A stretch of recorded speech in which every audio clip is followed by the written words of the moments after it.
ایک خیال یہ بھی تھا کہ شاید کوئی ضرورت مند ہو جو رات کے اس پہر مدد کے لیے کھڑا ہو۔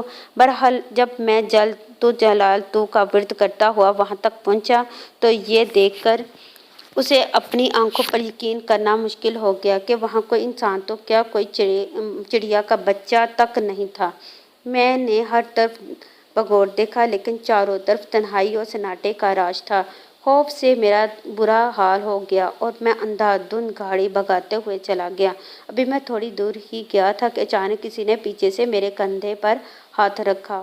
میرا اوپر کا سانس اوپر اور نیچے کا سانس نیچے رہ گیا اور دل طوفانی رفتار سے دھڑکنے لگا۔ بامشکل میں نے پیچھے مڑ کر دیکھا تو مجھے یوں محسوس ہوا جیسے پچھلی سیٹ پر بالوں کا ایک بڑا سا ڈھیر سا دھرا ہوا ہے۔ نہ جانے وہ اللہ کی کون سی مخلوق تھی جو سائز میں انسان سے بھی بڑی تھی لیکن مکمل طور پر بالوں سے ڈھکی ہوئی تھی۔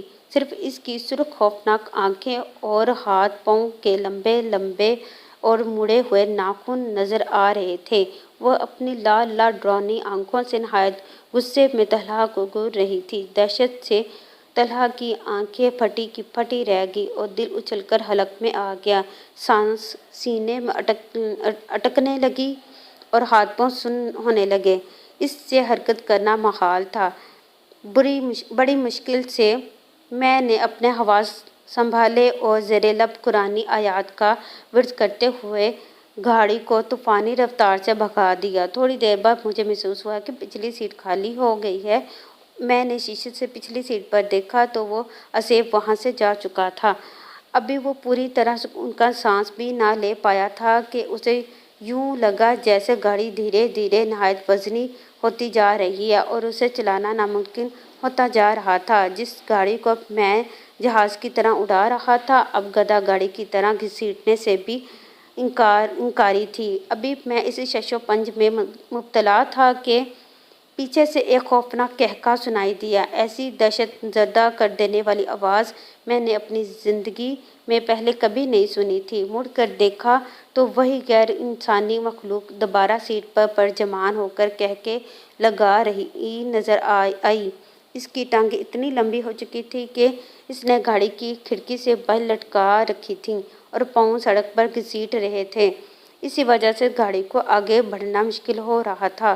یہ دیکھ کر میری ریڑھ کی ہڈی میں خوف کی لہر دوڑ گئی اور میں نے بآواز بلند قرآنی آیات اور آیت الکرسی پڑھنا شروع کر دی۔ تھوڑی دیر بعد گاڑی پھر ہلکی ہو کر تیزی سے رواں دواں ہو گئی۔ اس کے بعد گاہیں بگاہیں یہ تماشا چلتا رہا۔ کبھی وہ بلا پیچھے اور کبھی آگے میرے ساتھ والی سیٹ پر نظر آتی، کبھی قہقہے لگانا شروع کر دیتی اور کبھی نہایت غصے سے مجھے گھورتی رہتی۔ میں نے دعاؤں کا ورد جاری رکھا اور تیزی سے گاڑی بھگاتا رہا۔ گھنٹے بھر میں شہر کے آثار نظر آنے لگے تو وہ مخلوق یکایک غائب ہو گئی۔ میں نے اللہ کا شکر ادا کیا کہ میں بخیریت بغیر کوئی نقصان پہنچائے میرا پیچھا چھوڑ دیا۔ ابھی میں ہسپتال سے 15 منٹ کے فاصلے پر تھا کہ مجھے پھر شوق لگا جب رات کی تاریکی اور موسلادھار دار بارش میں خالو ایک اسٹریٹ لیمپ کے نیچے کھڑے نظر آئے۔ میں نے بریک پر پاؤں دبایا تو گاڑی سڑک پر دور تک گھسیٹتی چلی گئی۔ خالو تیز تیز چلتے ہوئے آئے اور فرنٹ سیٹ کا دروازہ کھول کر میرے ساتھ بیٹھ گئے۔ اتنی تیز بارش میں کھڑے ہونے کے باوجود ان کا لباس بالکل خشک تھا۔ میں نے نہایت حیرت سے ان سے پوچھا کہ وہ یہاں کیا کر رہے تھے تو انہوں نے دھیرے سے کہا، بس بیٹا یوں ہی کھڑا تھا۔ وہ بالکل گمسم اور کھوئے کھوئے سے تھے۔ باتوں کے انتہائی شوقین اور بات بات پر زور سے قہقہہ لگانے والے خالو بالکل خاموش تھے، سوچ سوچ کر بامشکل چند الفاظ ادا کر رہے تھے۔ جب میں نے ان سے سب کی خیریت پوچھی تو وہ گویا ہوئے، ہاں بیٹا سب ٹھیک ہیں، تم فکر نہ کرو۔ تم سے ملے بغیر جانے کا دل نہیں چاہ رہا تھا تو میں چلا آیا۔ حیرت سے سوچنے لگا کہ وہ کہاں جا رہے ہیں، لیکن ان کی حالت دیکھ کر میں نے مزید پوچھنا مناسب نہ سمجھا۔ مجھے لگا کہ ایکسیڈنٹ نے ان کے حواس کو متاثر کر رکھا ہے۔ میں خود بھی ہسپتال پہنچنے کی جلدی میں تھا، لہٰذا خاموشی سے گاڑی چلانے لگا۔ جب پارکنگ میں پہنچ کر میں اترنے لگا تو یہ دیکھ کر میری سیٹی گم ہو گئی کہ برابر والی سیٹ خالی تھی۔ میں تیزی سے ہسپتال میں داخل ہوا تو سامنے ہی میرے ابو ہی میرے والد نہایت دل گرفتہ حالت میں کھڑے نظر آئے۔ میں خالو کے بارے میں بتانا چاہتا تھا لیکن وہ خاموشی سے تیز تیز چلتے ہوئے مجھے اندر لے گئے۔ کمرے کا منظر دیکھ کر مجھ پر سکتہ طاری ہو گیا۔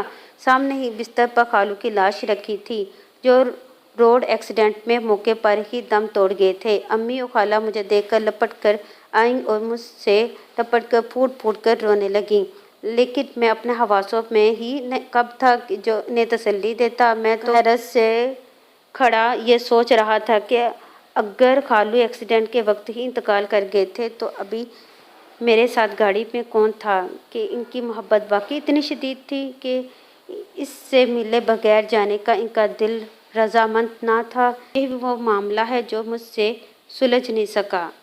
جی ہاں دوستو، آپ کو یہ میری ویڈیو کیسی لگی؟ اپنی رائے کا اظہار کمنٹ سیکشن میں لازمی کریے گا اور لائک کر کے ہماری حوصلہ افزائی بھی کر دیجیے گا۔ شکریہ۔